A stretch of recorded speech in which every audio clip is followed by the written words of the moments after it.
예, 인사하시죠. 앞에 뒤에. 앞에 계시죠. 오늘 이제 5장 합니다. 그죠? 갈라디아서 6장 중에서 이제 5장이 들어가요. 예, 5장. 제가 1절부터 6절까지 한번 읽겠습니다. 보라 나 바울은 너희에게 말하노니 너희가 죄송합니다. 5장 1절부터 그리스도께서 우리로 자유케 하려고 자유를 주셨으니 그러므로 굳세게 서서 다시는 종의 멍에를 매지 말라. 보라 나 바울은 너희에게 말하노니 너희가 만일 할례를 받으면 그리스도께서 너희에게 아무 유익이 없으리라. 내가 할례를 받는 각 사람에게 다시 증거하노니 그는 율법 전체를 행할 의무를 가진 자라. 율법 안에서 의롭다함을 얻으려 하는 너희는 그리스도에게서 끊어지고 은혜에서 멀어진 자로다. 우리가 성령으로 믿음을 쫓아 의의 소망을 기다리노니 그리스도 예수 안에서는 할례나 무할례가 효력이 없되 사랑으로서 역사하는 믿음뿐이니라. 아멘. 지금 이제 드디어 이제 본격적인 단어들이 막 등장하는데 이 갈라디아서에 제가 말한 가장 주제되는 단어가 바로 이거죠. 뭘까요? 자유죠, 그죠? 자유. 그죠? 이제 드디어 이제 본격적인 그 단어가 막 이제 나오기 시작합니다. 그죠? 자유. 그래서,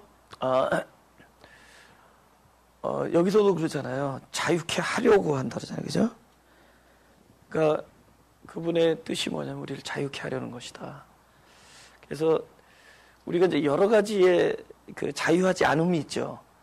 근데 제일 괴로운 부분은 자기 그 본능에 대한 자유가 없잖아요. 그러니까 자유라는 거는 내가 본능을 이렇게 내가 다스릴 수 있는 게 자유인데 본능이 나를 끌고 가잖아요. 그죠?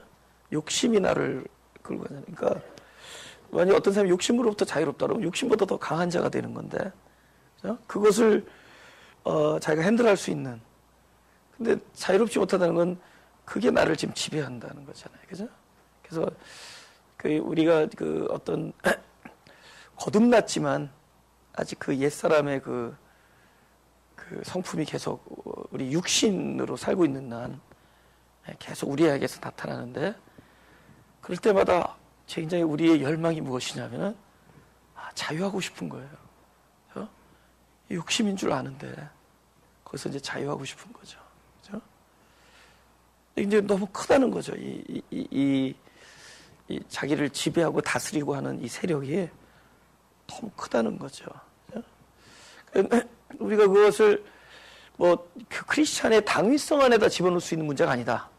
당위성이라는 거는 어떻게, 그죠? 그리스도로 인하여 구원을 받은 백성이 어떻게 이렇게 자기의 본능 안에서 함부로 행할 수 있느냐, 이렇게 얘기할 때, 그걸 모르는 게 아니거든요. 그죠? 모르는 게 아니라고요. 근데 그 강한 힘에 의해서 끌려다니는 거예요. 그죠? 강한 힘에 의해서.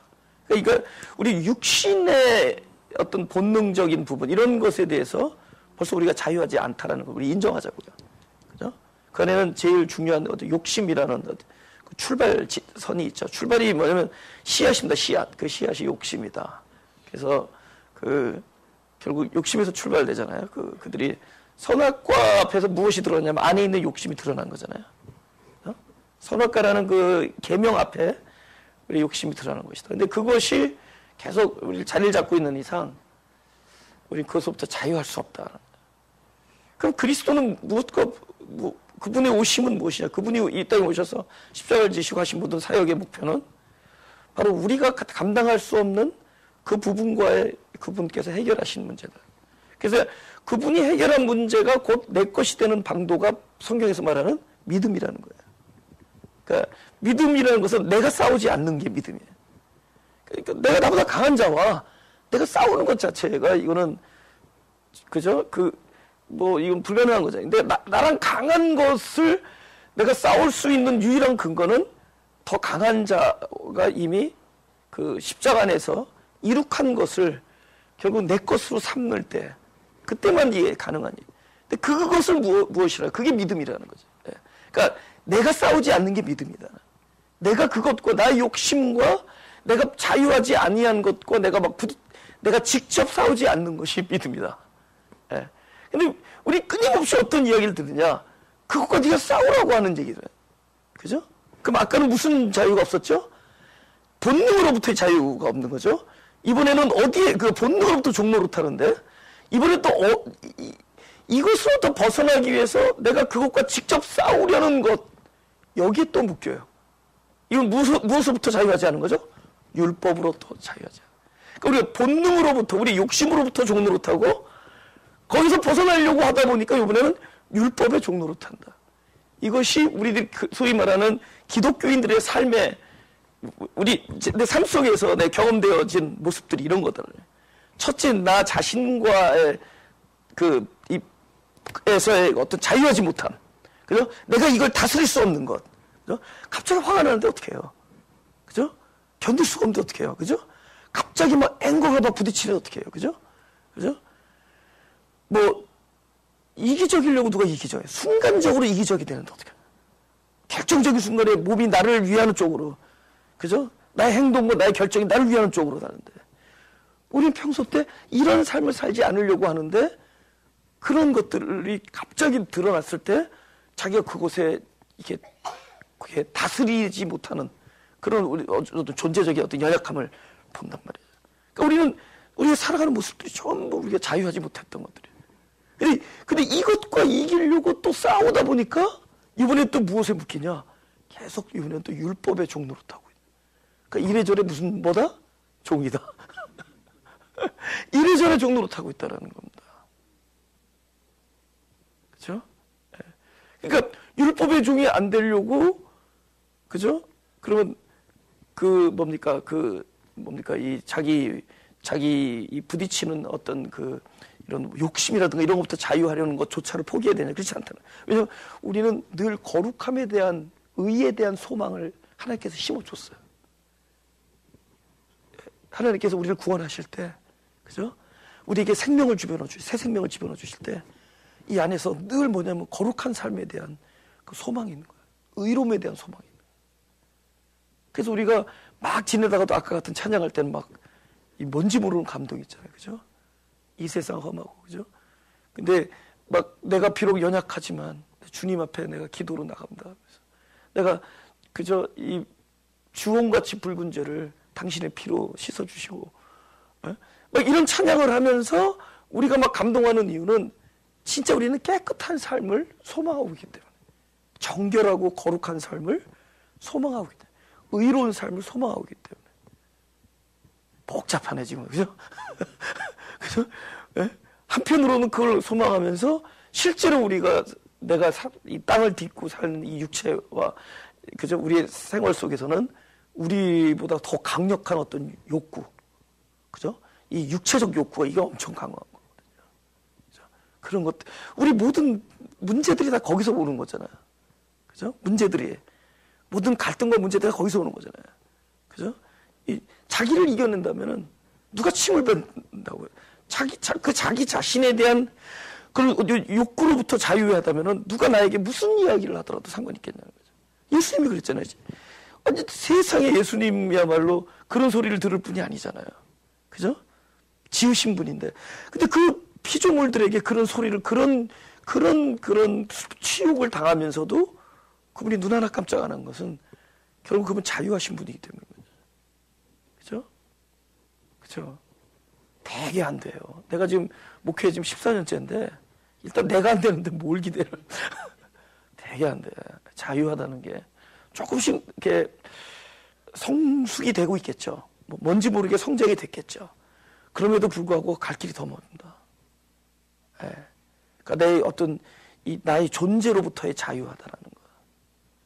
여기서 드디어 자유가 떠오릅니다. 그죠? 그 다음에 종노릇의 문제가 있다. 일단, 믿음으로 들어가야 되니까 말씀이 있어야죠. 그죠? 예. 고린도 후서 3장 17절을 보겠습니다. 다 같이 읽어볼까요? 시작. 주는 영이시니 주의 영이 계신 곳에는 저야 믿느니라. 할렐루야. 그죠? 주의 영이 계신 곳에서는 반드시 자유함이 있다. 그죠? 예.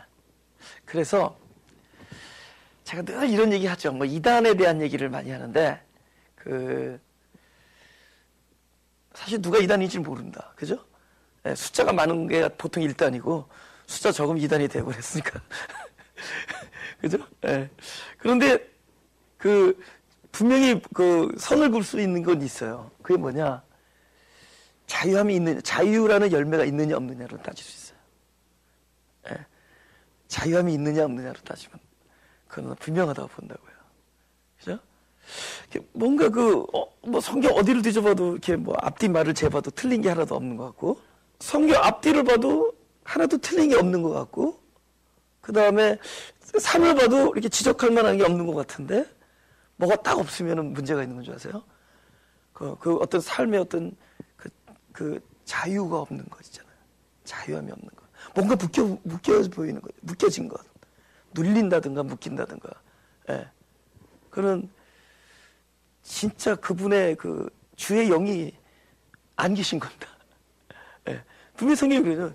주의 영이 계신 곳엔 자유함이 있다. 아멘? 주의 영이 있는 곳에는 자유함이 있다. 예. 그러니까 다른 말로 또 즐거움이 있다 이렇게 얘기할 수 있죠. 즐거움이 있다. 예. 난 내가 하는 일이 너무 즐거워요. 너무 즐거워요. 예. 난 다시 태어나면 물론 그런 있잖아. 다시 태어나. 난 그때는 좀 더 그때도 설교자가 되고 싶어요. 다시 태어나더라도. 근데 그때는 좀 이렇게 까불지 않는 설교자가 되고 싶어요. 이미 too late. 그때는 좀 점잖은 설교자가 되고 싶어요. 예. 그리고 더 온유하고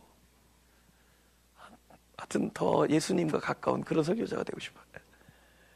근데 내가 그 얘기를 하는 거냐면 저에게 즐거움이 있어서 그래요. 그죠? 예.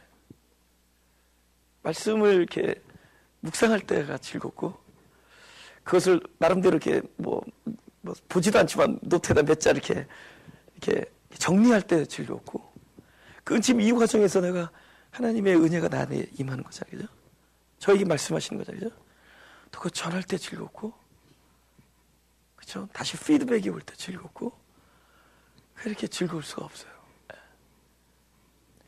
근데 그게 어디서 올까요? 그죠? 보이지 아니하는 실제로 임재하시는 그분이 우리에게 주는 넉넉한 자유와 기쁨과 평강 때문에 오는 것이다. 그죠? 그분이 계시다는 거예요. 그죠? 내 인생에 그분이 계시다는 겁니다. 근데 우리는 그분이 계시다라는 것을 나를 이렇게 통제하시는 분으로 알고 있었기 때문에 오히려 그분이 계시다라는 것을 더 두려워하는데, 그분을 더욱더 알면 알수록 그분이 내 있는 모습 그대로 받아들이고 사랑한다는 걸 알수록 그분이 계신 것을 더욱더 이렇게 즐기게 됩니다. 그분은 항상 나와 함께 계시다는 걸 그분을 아니까, 그분을 알면 알수록 그분은 나를 통제하거나 다스리거나 위협하거나 금지하는 분이 아니라, 그분 설사 그분이 나를 통제하고 뭘 못하게 하고 금지하고 나를 징계하는 하나님으로 보이신다 할지라도 궁극적으로 그분은 나를 사랑하시고 그분은 나를 선한 뜻으로 나를 더욱더 아름다운 삶, 그러니까 당신이 말한 그 가장 선한 삶으로 인도하는 분이라는 걸 알기 때문에 늘 그분의 임재가 나로 하여금 평강과 희락을 준다는 거죠. 늘 그것을 어떻게 제일 경험하느냐? 그분이 계시다는 것을 말씀에서 경험하는 말씀. 그죠? 그래서 우리 시편 119편을 보겠습니다. 2절부터 읽겠습니다. 주께서 나를 가르치셨으므로 내가 주의 규례에서 떠나지 아니하였나이다. 주의 말씀의 맛이 내게 어찌 그리 단지요. 내 입에 꿀보다 더하니이다. 주의 법도로 인하여 내가 명철케 되었으므로 모든 거짓 행위를 미워하나이다. 주의 말씀은 내 발의 등이요 내 길에 빛이니이다. 아멘. 지금 이런 고백이 어떻게 나오느냐? 주님이 말씀인 것을 알게 되면은 이런 고백이 나옵니다. 그리고 말씀이 나에게 주어질 때 그것이 주의 영이 함께하는 것이라는 사실과 동일해지는 거예요. 그죠? 그분이 나와 함께 하시다는 것은 곧 말씀으로 함께 하시다는 겁니다. 그죠? 그러니까 그분이 선하신 것이고 그분의 임재 자체가 내 인생에 너무 달콤하다는 거죠. 그죠? 그래서 우리가 말씀을 자꾸만 사모하게 되는 것은 그게 그분의 임재와 말씀을 동일하게 보는 신앙으로 우리가 넘어갔기 때문입니다. 그죠? 우리가 그 전에는 우리가 말씀을 가지고 내가 지키는 법으로 여겼을 때는 부담스러웠잖아요. 그죠? 근데 어느 순간부터 나에게 말씀이 주어질 때마다 그분이 곧 나에게 이렇게 말 오시는 거예요. 그죠? 그분은 끊임없이 오는 걸 얘기하잖아요. 그죠? 그죠? 제가 지난번에 얘기했죠. 그분이 오신다라는 이 단어는 더 강력한 뜻이 있는데, 그 파루시아라는 단어는 어떤 사건적인 것보다는 어떤 것에 대한 반대적인 개념이에요. 그분의 부재, 주님의 부재에 대한 반대 개념으로 쓰인 거예요. 부재에 대한 반대는 뭐예요? 임재죠. 그죠? 그러니까 그분이 오신다는 거는 뭐 이렇게 꼭 어느 순간에 어느 뭐 사건에 어느 어떤 상황 속에서 확 어떤 모습을 하고 온다라는 이것보다 더 강력한 이 단어적 뉘앙스는, 예? 그분의 부재에 대한 반대, 그분이 안 계심에 대한 반대적 표현이에요. 그러니까 늘 임재를 경험하는 거예요. 예? 오심을 경험하는 거죠. 그죠? 근데 그게 뭐로 오겠어요? 말씀으로 오는 거죠. 그죠? 여기 있다 저기 있다 하지 아니하고 번쩍번쩍하면서 빛의 역사라고 얘기합니다. 이건 빛의 역사거든요. 곧 말씀의 역사예요. 예. 그래서 그분의 오심이라는 이 단어 자체가, 오신다는 자체가 끊임없이 그분은 말씀으로 우리에게 임재하시겠다는 뜻입니다. 할렐루야. 저는 그것이 언제든 그 말씀으로 임재할 때, 말씀으로 나에게 지혜와 계시의 영으로 나의 문을 두드릴 때, 내 영혼을 울릴 때, 난 그분이 나를 찾아오심을 경험한다는 거죠. 그래서 주님이 말씀이고, 말씀이 또한 그분의 임재하심이라는 것이 동일화된 신앙은 이런 고백을 할 수 있다는 거죠. 그죠? 당신이 나의 등불이고, 그죠? 당신의 그 임재가, 그죠?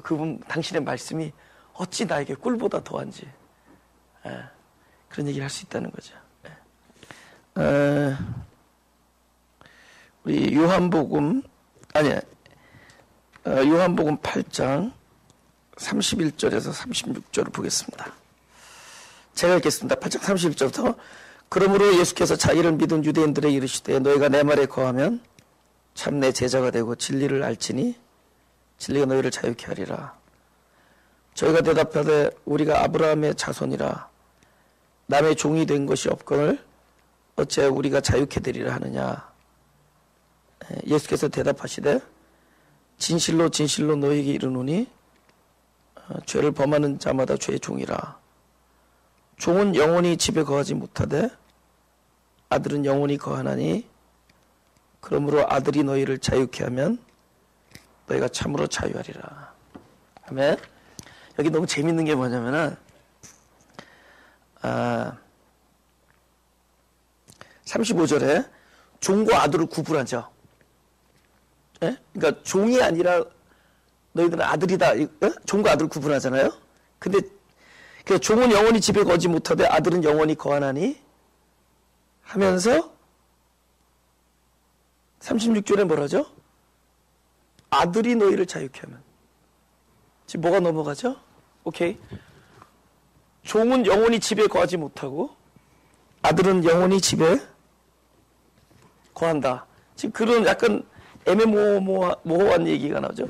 종은 영원히 거하지 못하고 집에, 아들은 영원히 거한다. 그러면 그냥 딱 들을 때 우리들은 아들이니까 아버지 집에 영원히 거하는 사람이고, 그죠? 종은 그렇구나 이렇게 돼도 되는데, 그 다음 절에는 지금 이 35절의 8장, 이거 한번 보고 8장 35절에 종은 아버지 집에 영원히 거하지 못하고 아들은 영원히 거한다 이렇게 얘기하는데, 36절에는 아들이 너희를 자유케 하면 이렇게 나와요. 그러니까 우리는 종과 아들로서 나는 종이 아니라 아들이다 이런 입장을 취했잖아요. 근데 그렇지 않아요. 여기서는 우리가 스스로 아들 될 수가 없는 거예요. 진짜 그 아들이 우리를 자유케 할 때 우리가 아들 되는 겁니다. 할렐루야? 그러니까 우리의 신분과 모든 것을 스스로 얻어낼 수 없는 거예요. 자유를 우리가 스스로 얻어낼 수 없다. 여기서 출발하는 겁니다. 그죠? 그러니까 우리가 종에게서, 종의 삶에서, 그죠? 우리가 아들의 신분으로 바뀌는 와중에서 진짜 아들이 먼저 등장해야 돼. 그 얘기입니다. 그러니까 우리가 종은 영원하지 못하다. 이게 무슨 뜻이냐면은 우리가 종의 삶은 결국에는 한계에 부딪힌다는 겁니다. 우리가 짓는 집, 우리가 세운 집들은 결국에 무너지게 돼 있다. 영원한 게 없습니다. 우리가 쌓는 모든 선은 영원하지가 않아요. 우리의 관계 영원하지 않아요. 네. 우리가 하는 것은 영원하지 않습니다. 그죠? 그러니까 성경은 우리가 한 것을 다 무너뜨리는 이야기들이에요. 예수님께서 돌로 지은 그 성전을 다 무너뜨린다고 얘기합니다. 다 무너질 거라고. 뭘 얘기하는 거죠? 그래서 당신이 3일 만에 세우겠다는 집은 우리가 세운 성전이 아니라 하나님이 우리를 위해서 세운 집입니다. 그 그리스도의 자기 몸을 얘기하는 거예요. 그러니까 뭐만 영원하느냐? 우리가 하나님을 위해서 한 모든 것도 영원하지 않아요. 우리가 그분을 기쁘시게 하기 위해서 노력한 모든 것도 영원하지 않다. 그죠? 오로지 하나님 아버지께서 우리를 위해서 해주신 일만 영원하다. 그런데 그 영원한 것을 우리가 이룩할 수 있는 방도는 우리의 노력이 아니라 그 아들이 먼저 우리를 자유케 해야 된다. 그죠? 아들이 우리를 자유케 할 때 우리가 아들의 신분 노릇을 할 수 있다는 거죠. 그러니까 결국에는 내가 할 수 있는 게 아니에요. 신앙의 모든 근본은 첫째 나는 아니다로부터 출발해야 되는 거예요. 오직하면 이 자유 문제에 대해서도 딱 분명하게 얘기해요. 아들이 너희를 자유케 할 때 자유되는 거지 너희 스스로 어떤 노력을 해도 자유케 될 수 있는 게 아니다예요. 그러니까 바로 그 제일 중요한 것은 내가 무엇을 할 수 있느냐를 아예 단념하는, 그러니까 어떻게 하면은 하나님을 기쁘게 해서 어떻게 하면은 기쁜 삶을 살 수, 어떻게 하면 자유로운 삶을 어떻게 하면 살 수 있, 이렇게 생각하는 것 자체가 이미 자기 부정이 안 된 거예요. 진짜 신앙 안에서 자기 부정이 돼버리면은 how라는 단어가 없어져요. 어떻게 할까 이게 없어져요. 네. 늘 뭐냐, 누군가를 찾는 거예요. 누군가 나를 도와주십시오. Who will help? Who will rescue me? 누가 나를 건져주겠느냐 이거죠. 그러니까 how로부터 완전히 떨어진 사람들이에요. 그래서 늘 뭐냐면 나로서는 아닌 것을 깨달은 사람들. 그들은 늘 그레이스의 그러니까 은혜의 초점을 맞추기 때문에 그분께서 주시는 말씀을 계속 깊이 받아들일 수 있어요. 왜냐면 받아야 되니까. 늘 헝그리하니까. 줄인다 그러잖아요. 의에 줄인다 그러잖아요. 이 의에 줄인 것 자체가 자기 부정이 된 사람들입니다. 근데 무엇인가를 해드리려고 하는, 물론 굉장히 기특은 하죠. 아니, 떡만 가져가면 되는데 왜 떡 위에다가 각종 구운 생물을 얹혀서 가? 사망이에요, 사망. 떡 위에 각종 구운 식물을 얹혀서 갔단 말이에요. 무엇인가? 그죠? 그는 딱 떡이 오길 원해, 떡. 하늘로서 내려온 떡. 그리스도 때문에 사는 거예요.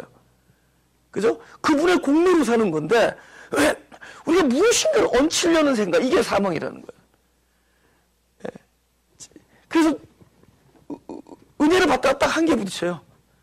되게 무엇인가 내가 자기 쓰임받는 데 포커스 맞춘 사람들은 은혜를 받는데 한계를 줘요.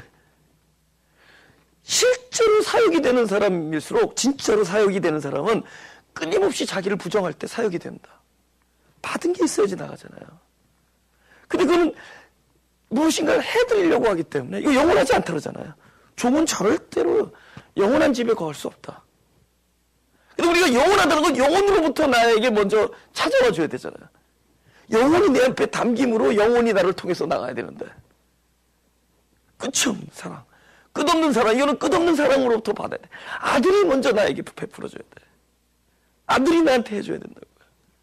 그래서 아들이 너에게 자유케 하면은 너희를 자유케 하리라. 할렐루야. 예. 그는 결국은 자기를 부정하는. 그러면 이 세상에서 일어나는 모든 일들이 이것으로 직결될 때, 다른 사람을 탓하는 게 아니라 이것이 나를 부정하는 일이 될 때, 그게 축복된 삶이다. 세상에 일어나는 모든 일들이 나를 부정하는 일들이 될 때. 예를 들면 제가 사역하는데, 여기 사람들이 이렇게 예를 들면 안 변한다. 그럼 내일 들면, 그런 안 변하는 사람들만 보내주실까? 이럴 거 아니에요. 그죠? 안 변하는 사람들. 이 사역이 나를 부정하는 일이다. 그죠? 그죠? 야, 저 사람은 나랑 같이 10년을 지내면서 저렇게 안 변하나? 자기를 부정해야죠. 그죠? 내가 얼마나 부족하면 저 사람이 안 변할까? 그죠? 우리는 항상 우리 남을 탓하죠. 그죠? 자기를 부인하는 일들이 되어지면, 그러니까 끊임없이 깨트리는 삶입니다. 자기를 깨트리는 삶이에요. 로마서 8장 3절. 제가 읽겠습니다. 3절. 율법이 육신으로 말미암아 연약하여 할 수 없는 그것을, 지금 여기까지 깨달은 것도 대단한 깨달음이죠.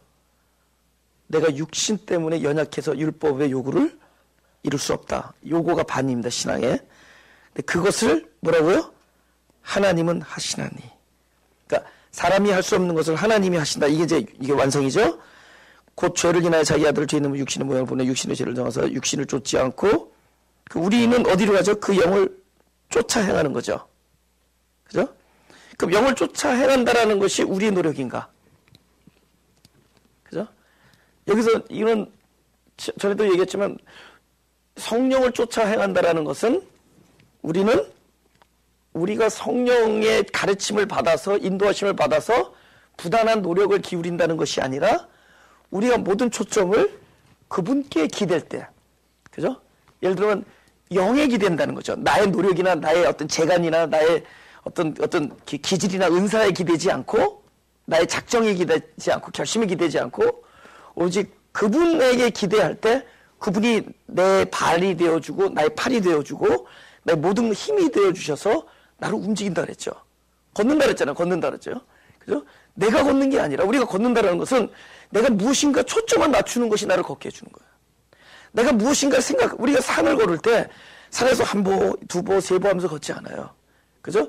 내가 이 산행이라는 것에 초점을 맞출 때 산행이 나를 움직여주는 겁니다.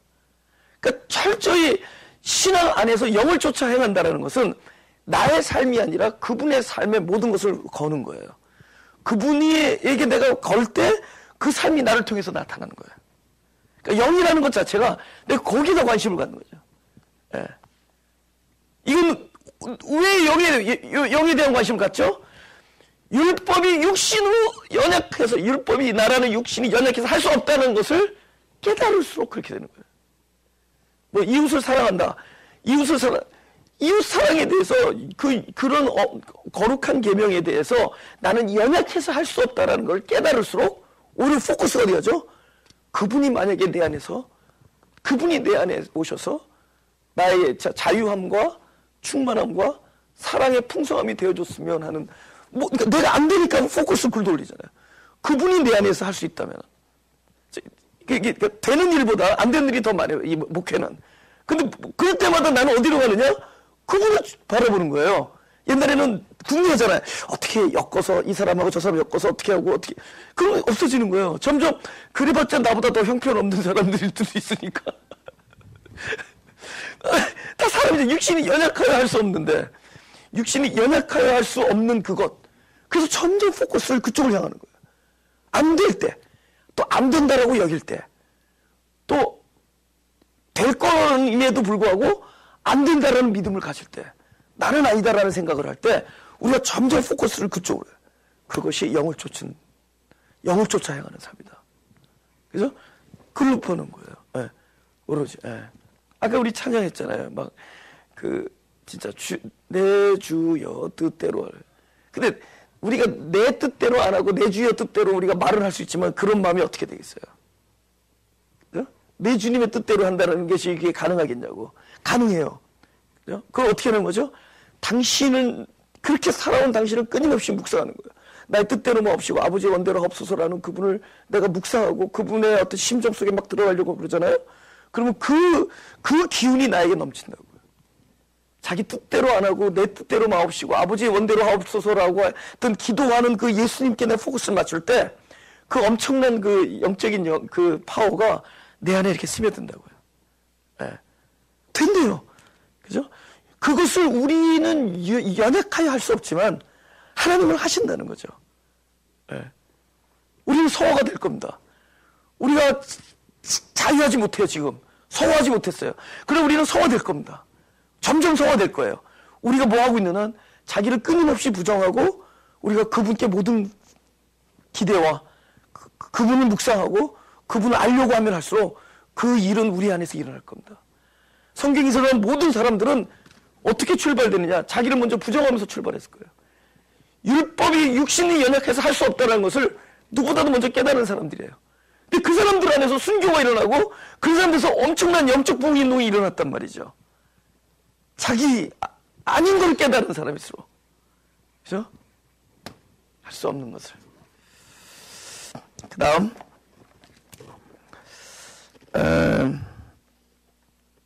로마서 6장 11절 오케이, 다 같이 읽을까요? 시작. 이와 같이 너희도 너희 자신을 죄에 대하여는 죽은 자요 그리스도 예수 안에서 하나님을 대하여는 산자로 여길지어다. 그 다음에 이제 이거 비슷한 건데 로마서 7장 본다. 시작 1절에서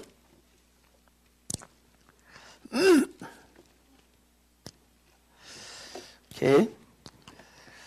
제 1절부터 읽겠습니다. 7장. 예. 형제들아 내가 법 아는 자들에게 말하노니 너희는 율법이 사람의 살 동안만 그를 주관하는 줄 알지 못하느냐. 남편이 있는 여인이 그 남편 생전에는 법으로 그에게 매인바 되나 만일 그 남편이 죽으면 남편의 법에서 벗어났느니라.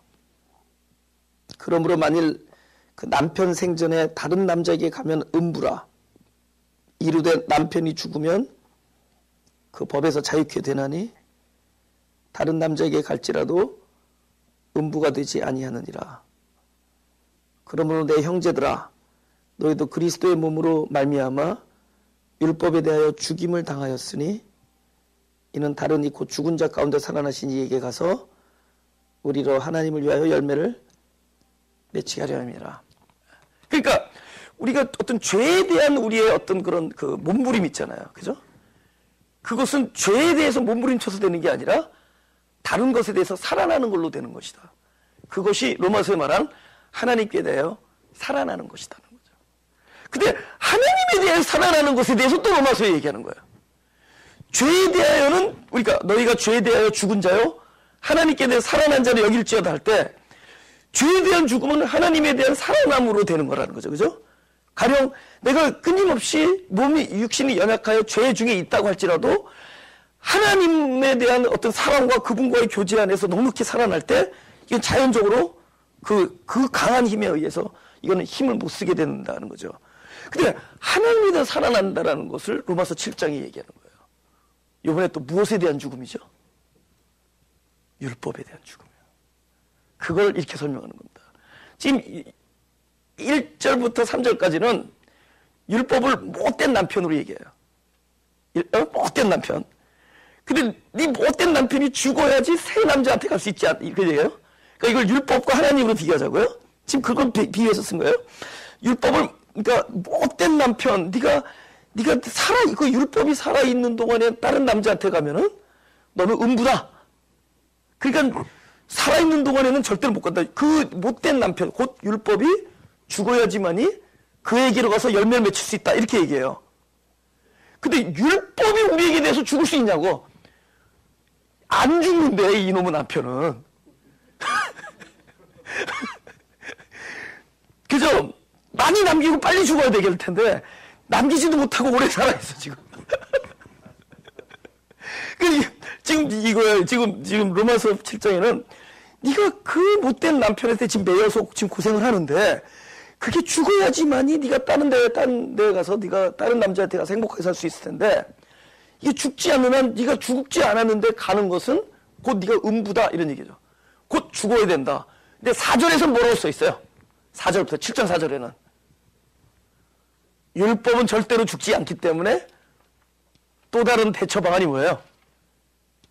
그 나편은 안 죽는다. 네 나편은 안 죽는다. 누가 죽는 문제예요? 율법에 대해서 내가 죽는다는 거죠. 율법은 자기는 절대로 안 죽습니다. 근데 율법이 하는 일은 율법은 내가 그 앞에서 죽기 딱 십상해요. 율법이 왜 등장했느냐?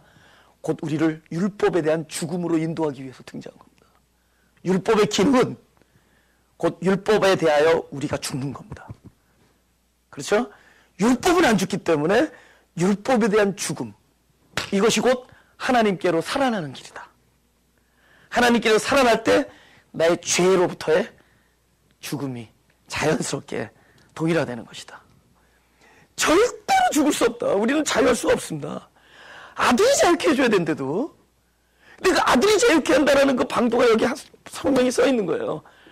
죄에 대하여 죽은 자여 하나님께 대해서 살아난 자로 여길지어다 할 때 죄에 대한 죽음은 안 돼요. 하나님께서 살아날 때, 죄를 계속 짓고 있는 순간에도 하나님에 대해서 살아날 때 죄가 더 이상 힘을 못 쓴다는 거거든요. 그죠? 제가 중독자들 만날 때 내가 막 붙들고 하는 얘기 있잖아요. 중독에서 헤어나려고 애를 쓰는 순간 너는 중독에 평생 헤어나지 못해. 네가 계속 중독에 쓰러질지라도 좀 하나님과 친한 사람들하고 좀 지내기를. 하나님과 친한 사람들이나 좀 하나님과 좀 친해지려고 좀 해보라는 거예요. 그러니까 지가 술에 취해서 곤드레 만들어대도 그래도 하나님 볼 수 있는 데 가서 좀 또 아니면 하나님 친한 사람들이 있는 데 가서 우리가 얼마나 죄에 대해서 죽으려고 노력하냐고. 아까 말했죠. 우리 그 본능, 우리 욕심, 그것도 자유하려고 노력해요. 너 믿음은 내가 싸우는 게 아니에요. 우리가 또 그거에 대한 하우가 얼마나 많이 등장했냐고. 어떻게 죄를 극복할 것인가. 하우란 얘기는 내가 거기에 딱 서 있는 거잖아요. 내가 주관이 되는 거잖아요. 우리가 그것에 대해서 얼마나 여태까지 싸워왔냐고. 그것은 우리의 어떤 죄라는 것을 이렇게 생각해야 돼요. 나의 상태가 정직하게 드러나는 게 죄예요. 각 사람의 상태가 가장 정직하게 드러나는 게 죄예요. 만약에 동일한 상황 속에서 전에는 죄를 졌는데 지금 죄를 안 짓고 있다면 그 일에 대해서 그 사람 많이 성숙한 겁니다. 근데 어떤 그 성숙한 사람이 또 죄를 졌다? 그 사람은 또 그 사람의 한계가 또 드러난 거예요. 자기의 상태가 보이지 않는 상태가 그대로 드러난 게 죄예요. 그럼 죄라는 것은 무엇이 일어난 지점이냐? 에? 나로서는 안 되기 때문에 내 한계가 드러났기 때문에 내가 그분을 구원자로 부르짖는 자리가 죄의 자리예요. 항상 구원자를 부르짖을 수밖에 없는 자리가 죄인의 자리란 말이에요. 그리고 그분은 그곳에서 너 왜 죄를 지었느냐고 책망하지 아니하시고 그분의 구속자 노릇을 하시는 겁니다. 저가 저들의 죄에서 자기 백성을 저들의 죄에서 구원하는 자, 그게 예수야. 그러니까 죄라는 자리는 나의 상태가 그대로 정확하게 드러나는 게 죄의 자리예요. 근데 우리는 그 죄와 싸우려고 그래. 죄와 싸우는 게 율법의 종이죠. 그죠? 죄로 넘어지는 거는 죄의 종이지만은 죄와 싸우려는 건 또 다른 율법의 종이죠. 우리는 죄의 종, 율법의 종이 다른 거를 알아야 된다는 거예요. 죄와 싸우려는 게 끊임없이 우리 율법에 또 종노릇하고 있는 거예요. 율법은 종노릇하기 위해서 등장한 게 아니라 율법에 대해서 사망을 선포받기 위해서 사망을 이야기하는 거예요. 그러니까 죄와 싸우지 말고 죄를 이길 수 있는 하나님께 대해 살아있을 때 그럼 어떻게 살아났냐? 로마서 7장에 나오는 거예요. 하나님께 대해 살아있는 방도는 바로 그 율법에 대하여 죽는 것이다. 선악과가 그 일을 하는 거예요. 선악과가 바로 계명을 얘기하는, 율법을 얘기하는 겁니다. 그죠? 율법이에요. 그죠? 그 결국 우리에게 이것은 먹는 날에는 죽는이라 봐요. 율법이라는 건 우리에게 사망을 선포하는 거예요. 그죠? 그 율법의 기능은 우리가 사망을 선포하게끔 하는 겁니다. 그래서 먹는 날 죽었지만 죽었냐고 하나님의 등장이 이어지잖아요. 그래서 율법에 대한 죽음이 이루어지죠. 율법에 대해서 사망을 선고하죠. 너 아니 우리 아닌 욕심을 다 드러내고 다 정직하게 나타내잖아요. 육체의 정욕과 안목의 정욕과 이 세계 자랑이 그대로 선악과 앞에서 나타나잖아요. 그래서 하나님이 드디어 등장하는 겁니다. 구원이 이루어지잖아요. 율법에 대한 죽음이고 죄에 대하여는 가서 하나님께 대해 살아날 때 죄로부터 자유할 수 있는 것이다. 할렐루야. 싸움을 중단하라는 겁니다. 여러분 보고 죄와 싸우라는 게 아니라 죄와의 싸움을 중단하라는 거예요. 그것이 승리의 비결이에요. 그러나 또 하나님께 대해 살아나라는 거예요. 그죠? 하나님께 대해 살아나라. 어떤 분들은 죄를 왜 설교 안 하냐는 거야, 나보고. 죄를 설교는 죄를 알려주라는 거야. 그건 안 알려줘도 잘합니다. 죄는 잘합니다. 난 죽는 날까지 하나님을 얘기할 거야. 그분의 놀라운 사랑을 얘기, 지극히 풍성한 은혜를 이야기할 것이고, 그분의 자상함을 이야기할 것이고, 그분의 용납을 이야기할 거야. 그분이 안 계신 줄 알았는데 계셨다는 걸 이야기할 것이고, 지금 안 계신 것 같은데 지금 계시다는 걸 얘기할 것이고, 다 지금은 그분이 날 떠났다고 할지 모르지만 떠났다고 여기 있는 사람에게 떠나지 않았다고 얘기할 거야. 나는 그분의 임재를 얘기할 것이고, 하나님에 대하여 이야기할 거야. 나는 그리스도에 대해서 얘기할 것이고, 그분의 사랑에 대해서 얘기할 것이고, 그분의 은혜에 대해서 얘기할 거야. 와, 수많은 죄인들, 우리가 죄에 대해서 어찌할 수 없이 죄를 이겨내지 못하는 많은 연약한 자들 물러놓고 하나님에 대해 살아나게 할 거야. 그들을 앉혀놓고 율법의 종을 만들어, 이미 죄의 종을 데려다가 율법의 종을 만들어 놓는 거예요. 너가 이 죄와 싸워서 이겨라. 이게 율법의 종이거든요. 아니, 하나님에 대해서 살아나는, 율법에 대한 죽음을 이야기해야 돼요. 그 하나님에 대해서 살아나는 거예요. 그분은 율법을 등장시켜 우리를 죽여놓았죠. 저기 뭐죠? 산상수훈은 예수님께서 오셔서 전부 사망 선포로 올라오신 거예요. 아니, 제대로 찍어서 사망이죠. 형제들 째려봐도 사망이고, 형제를 봐봐도 사망이고, 그죠? 마음에 음식을 품어도 너는 사망이고, 형제를 미워해도 사망이고, 전부 사망을 선포하는 거예요. 산상수훈. 그래서 율법을 완전히 여기죠.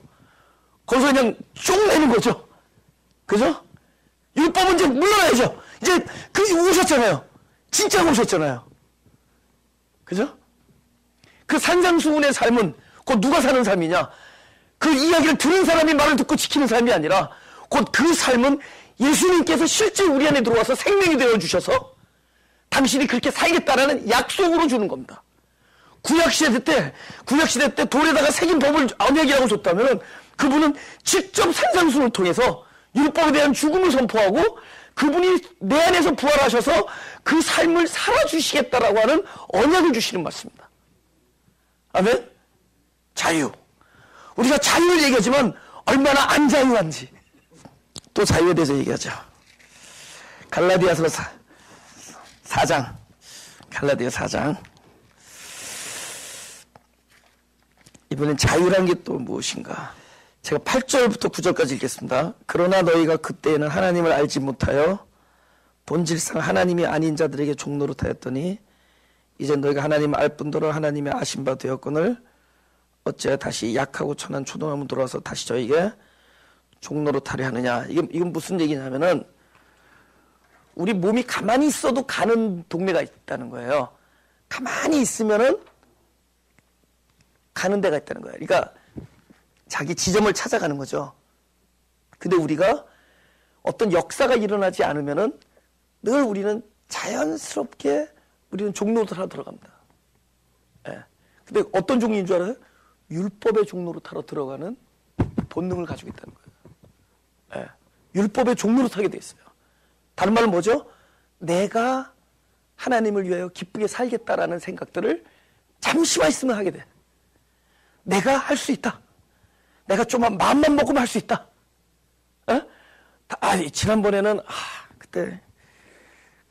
지난번에는 금식이 깨진 이유가 전도사님이 너무 맛있는 걸 들고 들어오면 이번에는 전도사님과 멀리 지내겠다. 이번에 율법을 한번 금식 한번 성공해서 한번 내 마음에 이랬던 거룩한 삶에 대한 한번 소원을 이뤄봤다. 근데 이런 생각이 끊임없이 올 수밖에 없는 게 써있어요. 너희가 하나님께 대해 살아나는 역사, 놀라운 하나님과의 친밀함의 역사들이 잠시 게으른 삶에, 게으르면 제자리 있는 게 아니에요. 우리 금방 율법으로 회귀해요. 회귀 현상이 있다는 거예요. 금세 뭐죠? 율법으로 회귀한다는 뭐죠?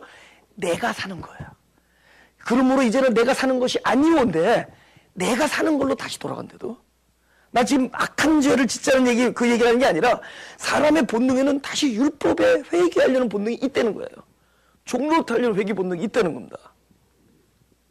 그죠? 이걸 어떻게 해야 되느냐? 하나님께서 또 그걸 에레미야서 4장 4절 다 같이 읽어볼까요? 시작. 4장 4절 시작. 유다인과 예루살렘 거민들아, 너희는 스스로 할례를 행하여 너희 마음 가죽을 베고 나 여호와께 속하라. 그렇지 아니하면 너희 행악을 인하여 나의 분노가 불같이 발하여 사르리니 그것을 끌 자가 없으리라. 오케이. 여기서 할례를 행한다라는데 직접 할례에 대한 행위보다는 할례에 대한 정의를 얘기하죠. 근데 정의가 뭐죠? 뭐를 베는 거라 그러죠? 우리의 마음 가죽을 베는 것이다. 예. 근데 우리가 마음 가죽을 벨 때 우리는 이제 늘 어떤 자아에 대하냐면 어떤 욕심을 부리는 자아에 대한 가죽 이런 것만 생각하죠. 근데 더 질긴 그 가죽이 뭔지 알아요? 내가 마음 먹으면 하나님을 위해서 살 수 있다라는 이 가죽이 제일 질겨. 무슨 이제 율법을 향한 우리의 본능적인 이 자아가 제일 질깁니다. 그래서 하나님께서 우리가 스스로 할례할 수 없는 백성이기 때문에 끊임없이 마음 가죽을 베는 일들을 허락하시는 거예요. 마음 가죽을 베는 일. 우리는 율법에 속할수록 여호와께 속한 생각이 들지만 율법으로부터 벗어나는 것이 여호와께 속하는 겁니다. 그래서 우리에게 거룩한 고통이 오는 거라는 거죠. 끊임없이 마음 가죽을 베는 일이다. 근데 이 마음 가죽을 베는 것은 내가 하나님을 위해서 기쁘게 사는 삶을 살 수 있다라는 그런 어떤 마음들을 계속 포기하게 만들어요. 고난이 가져다주는 유익이 바로 그런 거예요. 아, 나도 거룩한 삶을 살 수가 있다라는 생각을 언제 깨어지느냐? 고통. 고난 속에는 나의 욕심도 제거하지만 더 질긴 가죽. 율법으로 회개하려는 본능을 계속 베게 만들어줍니다. 깨어지는 삶이에요. 그래서 다음 주에 우리가 또 할례의 여러 가지 그 영적인 의미를, 왜냐하면 2절부터 지금 1절 했지만 2절부터는 할례에 대한 얘기가 또 나옵니다. 이제 갈라디아 교인들이 지금 할례에 대한 이슈가 생겼어요. 근데 사실 할례를 다 구약 시대 때부터 쭉 보면은 할례 할 때마다 딱 떠오르는 단어가 뭐냐? 마음이에요. 끊임없이 할례를 떠오를 때마다 뭐냐면은 마음 얘기를 합니다. 할례는 마음과 관련된 얘기들이에요. 여기서도 뭐죠? 마음 가죽을 베고. 그죠? 그러니까 우리는 내가 주님께 속한다고 할 때, 우리가 율법적인 행위를 할 때 속한다는 생각을 하는데, 사실은 그것으로부터 벗어나는 게 속하는 겁니다. 그러니까 율법에 대한 죽음, 이게 오히려 그분께 속하는 거예요. 예. 그 고통이 가져다주는 놀라운. 근데 이것이 마음을 다루는 거예요. 그래서 할례는 하나 구약 때부터 우리에게 그들에게 할례를 했지만 그들에게 어떤 프라이드를 주기 위한 행위가 아니었어요. 이 할례 없는 백성들 하면서 우리는 할례를 받은 백성이라는 프라이드를 주는 게 아니라요. 그 프라이드 더 꺾게 만드는 행위였어요. 우리는 진짜 쓸모없는 인간이다. 그러나 우리는 은혜를 받은 백성이다. 우리는 부르심에 합당한 자는 아니지만 그분의 놀라운 자비와 긍휼하심으로 부르심을 입은 자들이다라는, 그러니까 결국 자기를 부인하고 우리는 은혜 입은 백성을 알려주는 게 할례였지, 그들과 우리는 뭔가 다르다라는 거, 어떤 그 프라이드를 심어주기 위한 할례가 아니었다는 겁니다. 그래서 전부 마음에 대한 문제예요. 그래서 그분께 속한 것은 우리가 끝없이 고통을 통해서 내가 하나님을 위해서 기쁘게 살 수 있다라는 나의 마음 가죽을 계속 베게 만듭니다. 이건 죄에 대한 가죽이 아니에요. 율법으로 회개하려는 우리의 마음 가죽을 끊임없이 베는 일. 그것이 여호와께 속하는 일이다. 기도하겠습니다. 우리를 사랑하시는 하나님 아버지시여, 알면 알수록 당신의 사랑을 더욱더 깨닫게 되므로 당신을 더욱더 사랑할 수밖에 없는 우리 아버지 하나님이시여, 지금까지 우리에게 부어주셨던 그 놀라운 은혜와 그 평강이 우리의 일생 동안 함께 하기를 소원합니다. 더욱더 풍성해질 것을 믿습니다. 그것은 하나님의 사랑이 더욱 풍성해진 것이 아니라 나를 향했던 풍성한 하나님의 사랑을 우리가 더욱더 하나님과 가까이 하면 할수록 더욱더 깨닫기 때문인 것을 믿기 때문에 하나님의 사랑이 더욱더 우리 인생에 더 풍성해지리라 믿습니다. 우리의 살아있는 모든 그 지점이 당신의 이름을 부르는 지점이 되게 하여 주옵소서. 나의 드러나는 모든 순간순간에 나에 대한 그런 사실들이 내가 당신을 의지하지 않으면 안 되는 그런 자리임을 알게 되는 그런 자리가 되게 하여 주옵소서. 율법이 육신이 연약하여 할 수 없다는 것을 알게 하는 자리가 되게 하시고 또 그것을 자비하신 하나님께서는 반드시 하시려고 하고 또 하실 수 있는 분인 것을 믿는 자리가 되게 하여 주옵소서.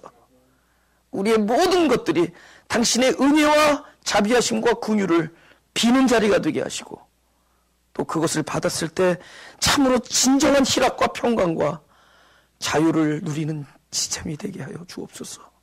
우리의 인생의 모든 것이 당신을 찬양하며 감사하는 자리가 되게 하시고 실제로 그렇게 하시는 것이 하나님의 뜻일진데 하나님의 뜻이 이루어지는 우리들의 인생이 되게 하여 주옵소서. 감사하며 예수님의 이름으로 기도드렸사옵나이다.